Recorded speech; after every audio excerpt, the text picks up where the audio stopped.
How do you feel? Incredible. I won't forget that taste anytime soon. How do I sound? Convincing. I've taken the liberty of transfiguring your robes. As we discussed, you'll need the password from Scrope, who could be anywhere in the castle. You might look for Professor Kagawa. She's taken to badgering the poor elf about Quidditch in the hopes that he can convince Black to change his mind.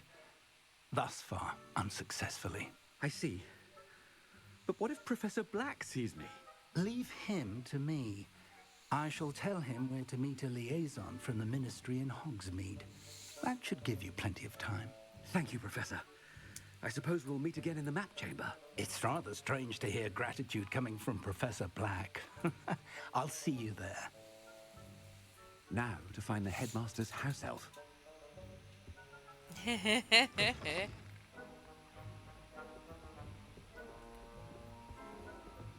Can I...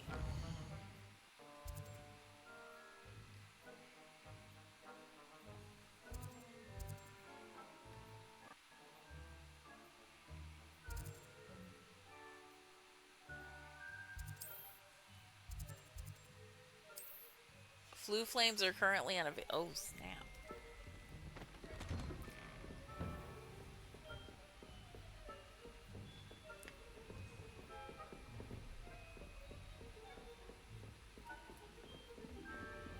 Professor, a moment of your time, please. Professor, I was hoping to catch you.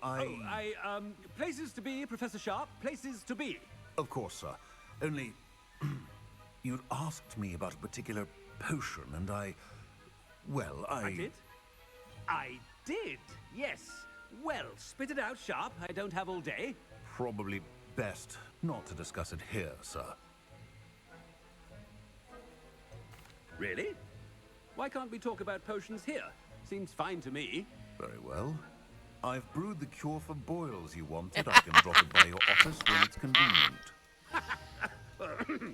Of course, yes. No need for all the cloak and dagger. Simply have a student deliver it. A student. Very well, sir, if you insist. I do. And thank you, Sharp. I just hope you've brewed enough for all my boils. Now, to determine which student gets this rather You call that a shine on those boots? Do better. Has anyone seen my ivory-handled hand mirror? Of course you haven't. I thought I heard the headmaster approaching. Hold on. Gareth. Mr. Weasley, what are you doing here? Don't you have somewhere to be? Oh, Professor. Yes, of course.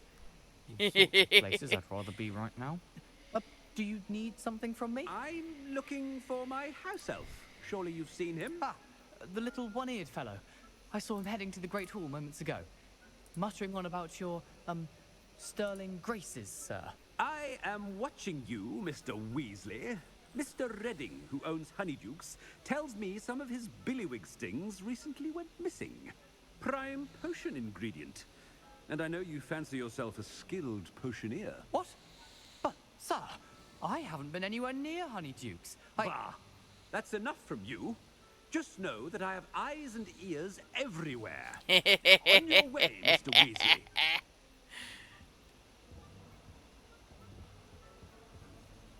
Well, there's one for my diary. Oh my god. I wonder almost daily why I Headmaster? Here, what could he want? Mr. Gaunt, where do you think you're going? I beg your pardon, sir. I'm simply on my way outside. Taking the day off, eh? Typical student, wasting the hours away. I have to write 20 inches on Dittany and its uses. Was heading to the greenhouse. Ah, yes. Mixed with bubo tuber pus makes a fine mustache paste. Yes, mustache paste. I find. Are you feeling all right, sir? You don't seem yourself. I assure you I am quite healthy, Gaunt. If I need a medical diagnosis, I shall head to St. Mungo's. If you Something is very wrong. Professor, a word? Professor Black. Again, it is not too late to reconsider your decision regarding Quidditch. We could still have trials and a somewhat shortened season. It would be better than none at all. But the injury, Madam Kogawa. Professor, more than one student has taken a bludger to the head on our pitch. I dare say it knocked some sense into them. And they are fine now. The fact that it happened to be a pureblood, well, that's no reason to... What nonsense! That you would trivialize the health of a student over a silly game. A silly game? You are quite impossible sometimes. Sir, I've a good mind to write to the Department of Magical Games and Sports at the Ministry about you. Good idea. I can even provide the parchment should you need it. Now, where is my elf? Parchment? Very well, I will. And with pleasure. And I spotted Scorp in the Great Hall. Seems to be avoiding me. I wonder why. Good day, Madam Kogawa. What did we do to deserve him as a headmaster? Chewing with your mouth open? Where are your manners?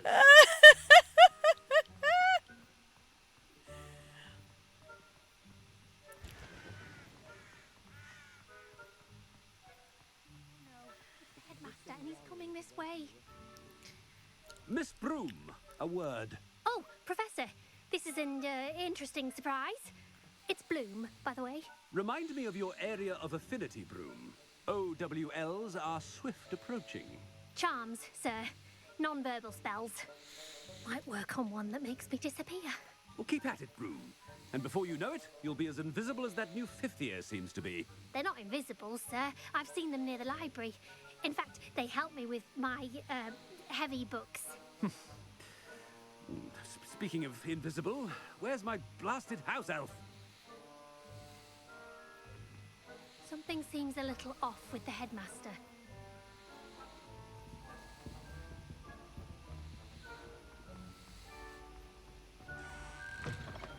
I haven't time for any of you at the moment. None. None at all. Move aside. Professor, I need to speak to you. Hello, Professor Black. Ah, Professor Weasley. How delightful to see you. Sir? Since I have you here, I wonder if I might, speak with you about Professor Fig. Oh, very well. I've decided to give him a bit more, leeway with his time. Leeway, Professor? Are you sure that's wise? I confess I do worry for his students. He's rarely here as it is. I realize that, and I'd like to keep it that way. I see. But, sir, if I may, I am wary of how much time the new fifth year seems to be spending away from the castle, supposedly on Professor Fig's I behalf. go to my classes, thank you very I've much. heard unsettling rumors of their escapades. Everything from sneaking into the Forbidden Forest to confronting Ranrock's loyalists and Rookwood's lot. What? Goodness. You cannot believe everything you hear, Professor. No, you cannot. I mean, I shall keep an eye on Fig. You simply keep doing the wonderful job that you're doing. Simply wonderful. Thank you. But I'm happy to look into... Good. That'll be all, Weasley. I mean, Professor Weasley. Good day. Bye. A wonderful job. Leeway for Professor Fig. I shall never understand that man. That ought to give Professor Fig some breathing room. Professor Black is happy with Scrope's performance as his house elf. There's no doubt in Scrope's mind. Ahem! Attention, students! I hereby decree that the Great Hall be forthwith decorated in the stunning banners of Slytherin. I shall be taking no questions at this time. Or ever. Scrope! Oh, greetings, Master. Remind me of the password to my office. Oh, but Master made Scrope swear never to tell anyone, even Master himself. How dare you question me? I've a mind to give you a matching set of ears. Yes, sir. Of course, sir. Scrope begs forgiveness. It is the Black family motto, Master. Right. Of course. I, Master does remember it.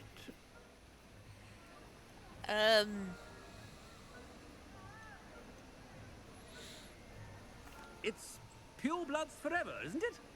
Close, Master. Scrope thinks Master is indeed testing Scrope. It is always pure. Obviously. And, of course, as Master knows, in French. Ah, yes, of course. I order you to pronounce it for me. Oh, Master knows that Scrope's French is most pitiful. Oh, very well. Toujours pure. There is another matter, Scrope. I confiscated this filthy diary from a student. It smells of squid and seawater. Oh, Apollonia's diary. That is quite a surprise, Master.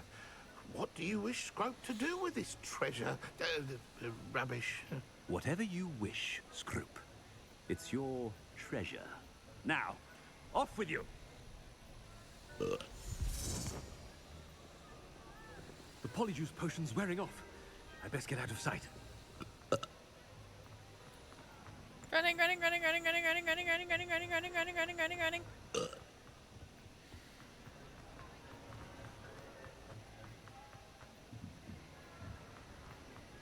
Made it just in time. It's wearing off. Fig was right. I can't believe it worked.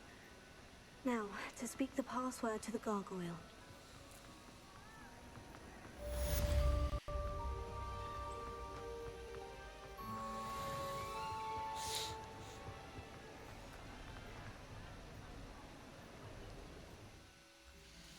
The quests? No quests. Wait for quest. Wait for quest. Waiting for quests. I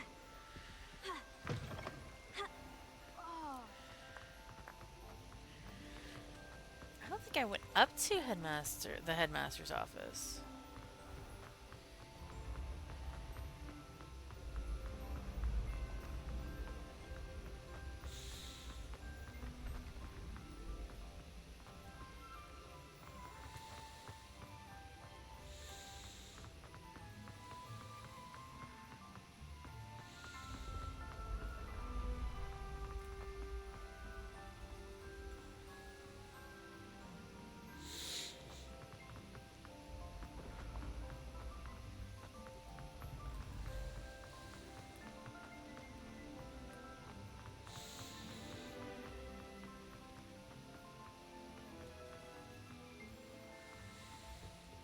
Revelio.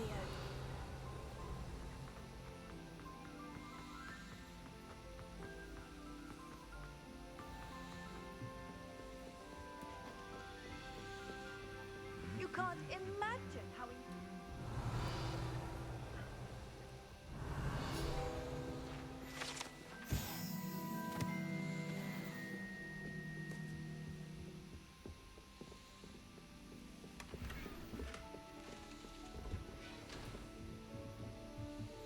Revelio.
Darling sister, delighted to see your recent owl. Sounds if you are, as usual, rising to the challenges presented by not only the students, but a certain headmaster. Your patience knows no bounds. Speaking of patience, thank you for all you've done for Gareth. Your instincts are sharp indeed. A delicate balance of discipline and creative encouragement is all he needs. I confess I'm glad his fellow students have replaced his own family when it comes to trying out his latest brews. Interesting.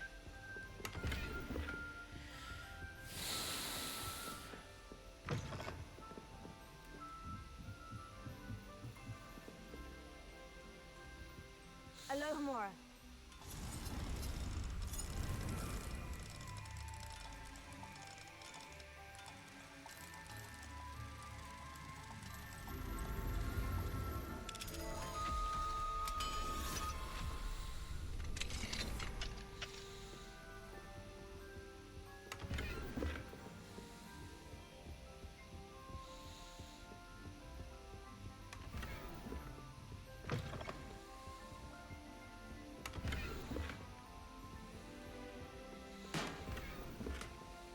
Revelio.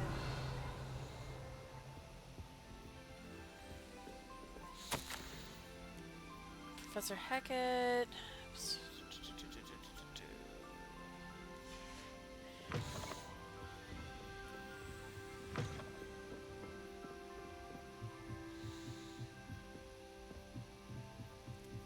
Collections. Collections.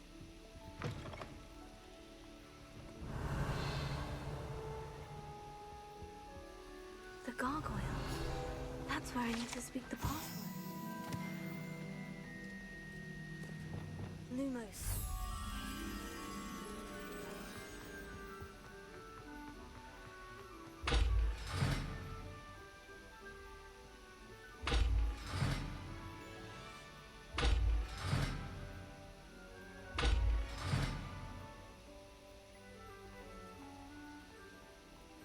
Hold on.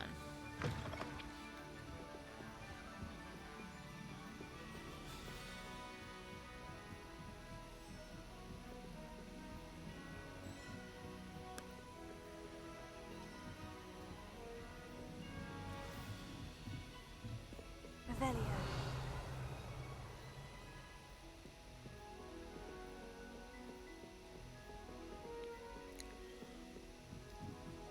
Lumos.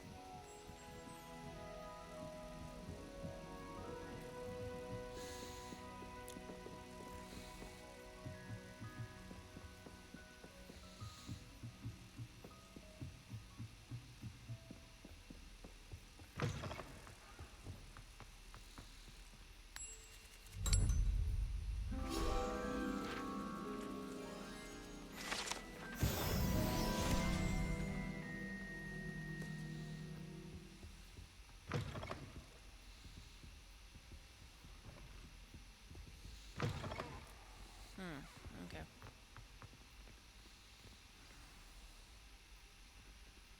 Toujours pure.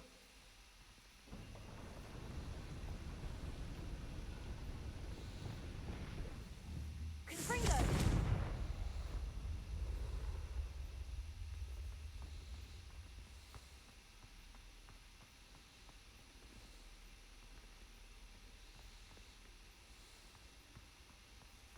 I wonder if all the elite wizarding families have a motto.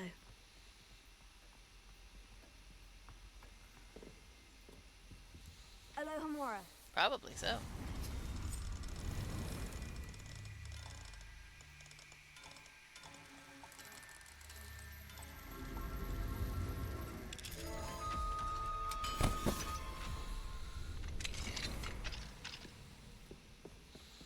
Just gonna take all of his shit.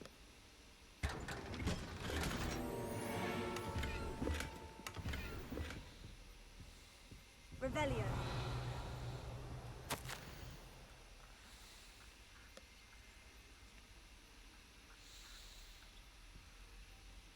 Hey, look, serious.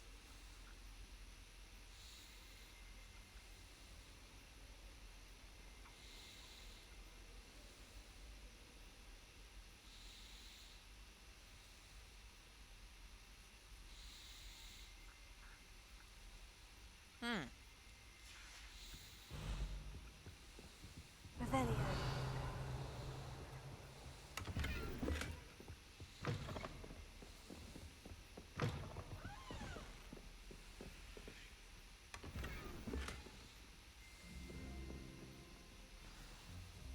It's good to see you. All thanks to Professor Fig's quick thinking. Now what? Approach the pedestal in the antechamber and read the book that appears. What can I expect to find in the book? A story. I cannot say more. You may recognize some elements of it, as I was inspired by a tale with which many wizarding children are familiar. I suspect there will be more to this than reading a book. Your suspicions are correct. We shall speak when you are finished. Has this been under the headmaster's nose all this time? That must be the pedestal.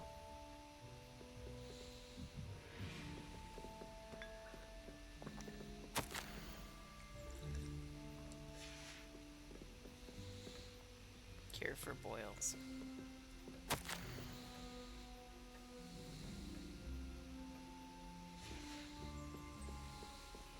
Revelio.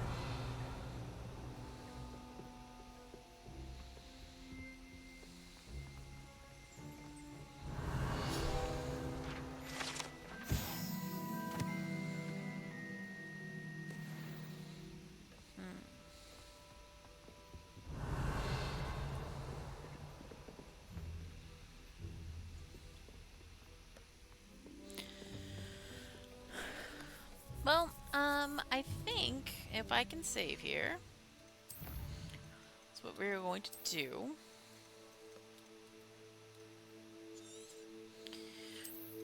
I do thank everybody for watching with me today. I know that it kind of cut in and out like repeatedly, and I'm so sorry about that.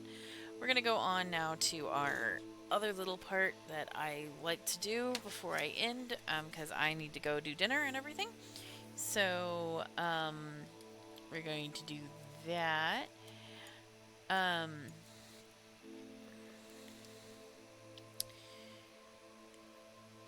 moment here. I'll keep it on Hogwarts.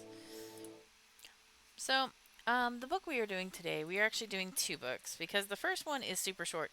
The Outcast by Craig Martell is a very short story. It's basically they don't kill their prisoners. They will, for all intents and purposes, they just kind of send them off and make them do things. And if they have like a quote-unquote death sentence, then they will be sent on this essentially a mission of death to see if they survive or not. They survive, they are let go. If they die, they die. That's basically it. The relationship basically starts between Benny and the computer. He starts out telling the computer, I believe his computer's name is like Butthead or something like that. And then he changes the name as it goes along. It's a very fun, very, very short story. I definitely recommend this one. This one was, 4.3 out of 5. The main one that I was going to go into, and normally I only do one, but since this one was so short, I was going to do one other. This one is the other one I was planning on doing today, which is Pierce Anthony's Firefly. I haven't read this one in a very long time. But I came across it whenever I was kind of going through a couple things, and I came across that a lot of people really either you love it or you hate it. And I wanted to kind of go into this one a little bit on the end of the stream, only because I think that it's a book basically that is an interesting book. I did read it back in high school, and I remember this book very vividly. I read this book 20 years ago. Basically, it was my very first time reading anything remotely erotica, because it's blatantly erotica in so many chapters. But it's horror erotica. It's a whole thing. It stuck with me to this day, though, because I remember all of the vivid imagery that was in this book. Because Pierce Anthony, he does do very vivid imagery.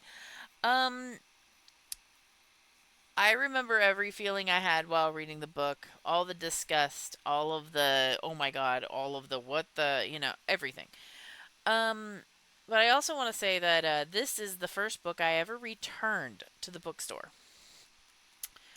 Um, I did not trade this book to the bookstore because basically the book place was where I would go, and they had a whole trade-in policy where you could trade a book for another book, kind of like a library type thing.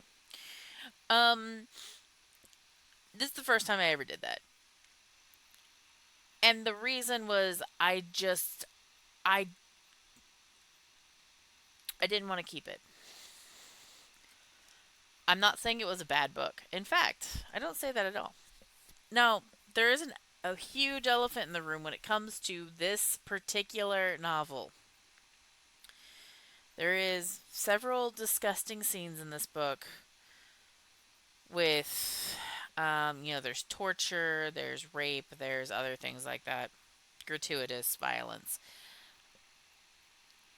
But there's one that this book is known for. Um, we know as adults that sometimes you go a little bit too far. If you're a writer, you understand sometimes you just want to write, and you want to write it, and you want to write it correctly, and you want to tell the readers exactly what's going on. Um, this book has a scene with a 5-year-old that was sexually exploited. It's very graphically spelled out. That scene was not the scene that ever stuck with me. In fact, I forgot about it until recently, and I just, for some reason, was like, it got brought up again somehow, and I remember, like, okay, let me go find the thing. Let me figure out, let me remember the thing. And I did. I finally remembered it, and I was like, oh, God, I remember that thing now. Now, when you meet the character, the kid's name is Nymph in general, but when you meet her, you know she went through it, um, and it is a disgusting scene. This scene was so disgusting and so bad that he had to write two. Not one afterward, but two afterwards. And I think he also had to write a foreword that said, by the way, there are trigger warnings. I don't think it was in the foreword, but there was definitely some stuff in the afterword, basically, where he's like, dude, like, he was trying something and it didn't work.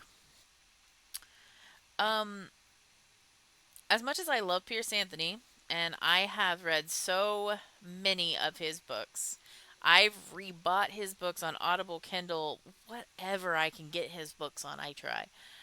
This book is staying shelved for me for the rest of my life. I'm never picking this book back up. And it's not because it's a bad book.